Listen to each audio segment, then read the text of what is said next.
रुक करते हैं खबरों की ओर। लखनऊ से खबर है जहां पर कांग्रेस की भारत जोड़ो न्याय यात्रा जारी है। भारत जोड़ो न्याय यात्रा में शामिल होंगे अखिलेश यादव। जी हां, 25 फरवरी को आगरा यात्रा में शामिल होंगे अखिलेश यादव। इस वक्त की बड़ी खबर हम आपको बता रहे हैं। कांग्रेस की यूपी में चल रही है भारत जोड़ो न्याय यात्रा। राहुल गांधी के साथ यात्रा में शामिल होंगे अखिलेश। 25 को अलीगढ़ हाथरस होते हुए आगरा पहुंचेगी यात्रा।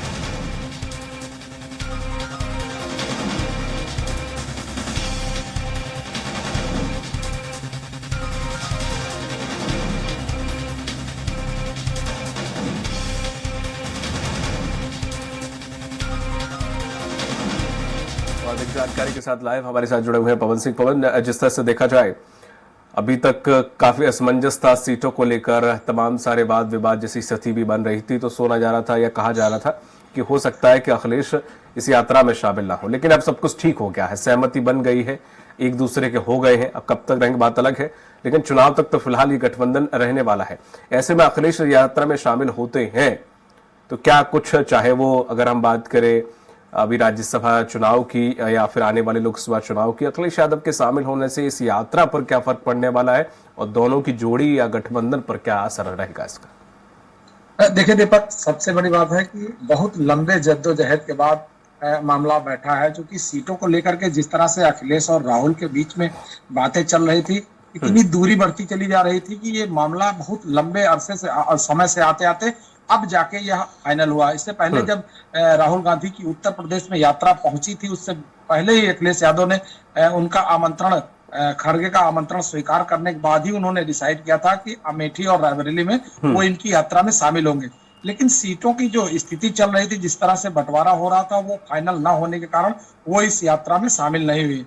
लेकिन किन्हीं कारणों बस जब ये जद्दोजहद पूरी हुई और जब सीट फाइनल होने के बाद अब अखिलेश यादव राहुल के साथ हैं। और इसी कड़ी में अखिलेश यादव आज फिरोजाबाद में भी लोगों को जुटाने के लिए किस तरह से भीड़ आगरा में जुटाई जा सके, किस तरह से उत्तर प्रदेश में कांग्रेस और समाजवादी पार्टी की जो जोड़ी है उसको अगली पंक्ति में लाया जा सके, इसके लिए वो पूरी तरह हर संभव प्रयास कर रहे हैं। अब 25 तारीख को आगरा में अखिलेश यादव राहुल के साथ उनकी यात्रा में शामिल होंगे और यह संदेश देना चाहते हैं उत्तर प्रदेश में अपने कार्यकर्ताओं को कि कांग्रेस के साथ हम मिलकर 2024 का पार्लियामेंट्री चुनाव किसी कीमत पर पूरी तरह से एक सशक्त लड़ाई बनाने में कारगर साबित होंगे। अभी फिलहाल राज्यसभा के जो चुनाव है उसको लेकर भी बहुत बड़ी यहाँ पर रणनीति तय की जा रही है, क्योंकि अखिलेश के 3 कैंडिडेट हैं और इस बार भाजपा ने करीब 8 कैंडिडेट का नामांकन सुनिश्चित किया है। तो उस स्थिति में अखिलेश यादव अपने 3 कैंडिडेटों को जिताने के लिए हर संभव प्रयास कर रहे हैं और लगातार बाकी विधायकों से भी अपनी पहुंच बना रहे हैं, अपने लोगों को भेज रहे हैं, बातचीत कर रहे हैं। राजा भैया के यहाँ अपने उन्होंने प्रदेश अध्यक्ष को भेजा था कि उनसे वार्तालाप की जाए, जो अन्य सीट और अन्य वोट है, एक एक वोट को बटोर कर इसी तरह से अपने 3 सीटों को जिताने के लिए हर संभव प्रयास कर रहे हैं। दीपक, बिल्कुल, हालांकि वो तो 2 सीटें ही दे पाएंगे कांग्रेस और वो तो उनके खाते में पहले से है। राजा भैया भी अगर 2 दे देते हैं अपनी, तब भी 2 सीट की दरकार उन्हें तब भी रहेगी। हालांकि राज्यसभा चुनाव में तो वो पशु पेश वाली अलग स्थिति है, लेकिन अगर ये शामिल होते हैं अखिलेश यादव तो आने वाले लोकसभा चुनाव में इसका फायदा क्या कांग्रेस को हो सकता है, जो 17 सीटें उन्हें दी गई है, या फिर इसका फायदा सपा को होगा? क्योंकि हमने जब भी देखा गठबंधन, चाहे वो मायावती के साथ रहा हो, चाहे वो जयंत चौधरी के साथ रहा हो, और चाहे वो पहले की हम बात करें कांग्रेस के साथ रहा हो, सपा हर के बार माइलेज लिया, बाकी जो से जुड़े संगठन थे उन्हें नुकसान ही पहुंचा है और बाद में वो अलग भी हुए हैं।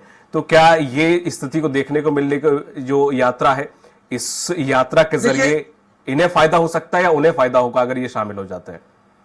देखिए दीपक, सबसे बड़ी और अहम बात है उत्तर प्रदेश में मुख्य विपक्षी दल है समाजवादी पार्टी। बिल्कुल सही। इससे पहले भी कितनी बार सरकारों में रहे हैं और इनके जो मुख्य वोटर हैं, सपोर्टर हैं, उन लोगों को लेकर के अखिलेश ने 17 के बाद लगातार गठबंधन करके अपने को किसी तरह से मजबूत करने की कोशिश किया है।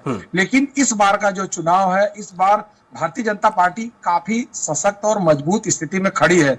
उनके सामने जिस तरह से अभी तक इनका इंडिया गठबंधन अभी तक पूरी तरह से मजबूती से खड़ा नहीं हो पाया था, ऐसे में अब अंतिम दौर में इन लोगों ने सीटों को बंटवारा करके और आज समाजवादी पार्टी और कांग्रेस एक साथ एकजुट हुए हैं। सबसे बड़ी बात यह है कि इन 17 सीटों पर कांग्रेस को कुछ ही सीटें हैं जिसमें बहुत मजबूती मिल पाएगी, ठीक। लेकिन समाजवादी पार्टी अपने आप को मजबूत करने के लिए उत्तर प्रदेश में हम अपने आप को पूरी तरह से स्थापित करके ठीक रखें, है। इसको लेकर के वो काफी जद्दोजहद में थे, जिससे कांग्रेस को अपने साथ ठीक। जोड़कर रखना चाहते थे। बहुत बहुत शुक्रिया तमाम जानकारी साझा करने के लिए आपका, पवन जी।